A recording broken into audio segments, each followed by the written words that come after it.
Guys, ito nga pala at umuulan nga po pala ngayon dito. Tingnan nyo nga po at lakas-lakas ng ulan sa labas. At tingnan nyo nga po yung aluludo. Ang lakas po ng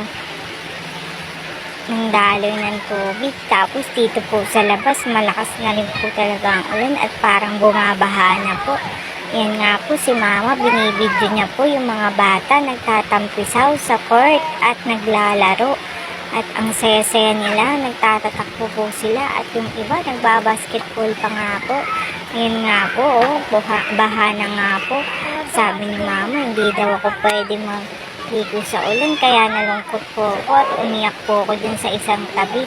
Pero sinabi niya, pwede na daw po ako maligo. Ayun nga po, tuwang-tuwa ako at nagtatakbo na nga po ako sa labas. Tinanong niya nga po kung okay na po ako at di na po ako iiyak. Opo, sabi ko naman. At yun, talon ako ng talon at nagpapapadyak sa saya. Ayan, tingnan niyo nga po. Oh, ang sarap nga po. At ito naman po, ang kalaro ko na si Duday. Ang saya-saya niya rin, nagtatampisaw sa ulan para kaming palakang nagtatatalon. Yun lamang po guys. Thanks for watching.